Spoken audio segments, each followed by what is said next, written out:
Quisiera explicar que la corrupción no es un mal del presente, una enfermedad que se arregla con buenas leyes, sino que es un problema estructural del régimen político mexicano y yo diría de la formación del Estado mexicano.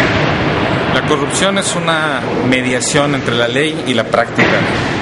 Y mientras mayor la distancia entre una y otra, mayor también la corrupción. Es decir, es una forma de evadir el cumplimiento de la ley o de fingir su cumplimiento. Esto es un dato estructural, decía yo, porque el Estado mexicano ha sido históricamente muy débil, porque no tuvo la capacidad institucional de aplicar las leyes que él mismo se dotaba. Y esto se entiende mejor si analizamos la larga tradición mexicana de crear leyes para todo, incluso de tener las leyes más avanzadas y sin embargo no tener las instituciones que las puedan ejecutar. Esto es una constante en la historia mexicana que debemos de entender y que impacta también la cultura política de los mexicanos.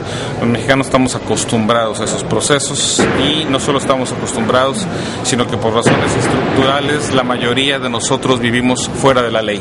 Tenemos más del 50% de la economía en el mundo informal, en donde no se aplican leyes, donde no hay contratos, donde no se puede exigir precisamente los derechos. Lo mismo sucede con las políticas públicas, muchas de ellas promulgadas en términos clientelares. De manera que tenemos que entender esas situaciones estructurales para realmente poder plantear un verdadero combate a la corrupción. De la población, nos está hablando de las instituciones. ¿Hay alguna solución que la población pueda aportar para combatir esta corrupción de parte de las instituciones? Bueno, creo que tenemos que impulsar un cambio cultural. Es importantísimo que pasemos de una cultura de la dependencia, es decir, donde los ciudadanos dependen de los políticos, a una cultura de la exigencia, donde los ciudadanos exigen sus derechos y, digamos, en vez de pedir o de recibir, exigen.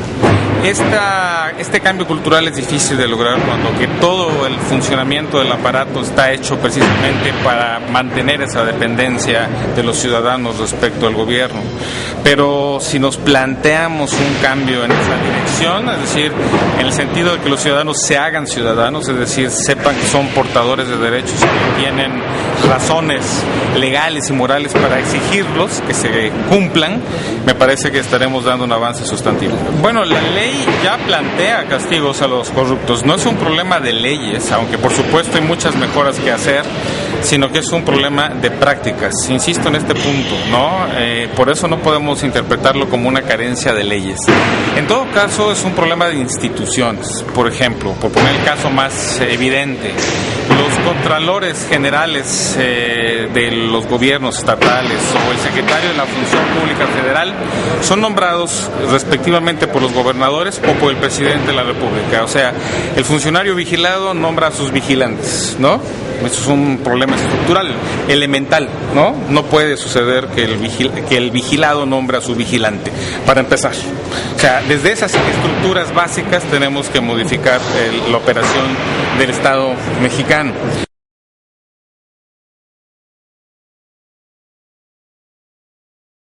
Es un año difícil, es un año riesgoso, pero creo que no vamos a tener problemas mayúsculos en el ámbito de la seguridad en términos de que esto genera una influencia decisiva en materia electoral.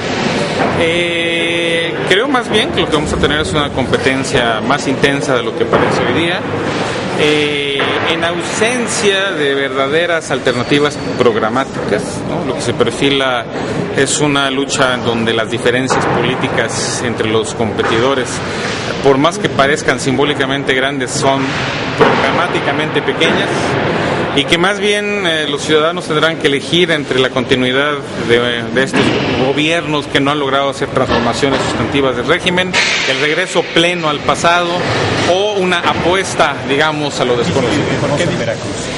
Bueno, en Veracruz por las cuestiones propias de la inseguridad y la violencia que hemos vivido, sin que podamos predecir si esto va a significar un riesgo que impacte lo electoral. Yo insisto en que no creo que eso suceda.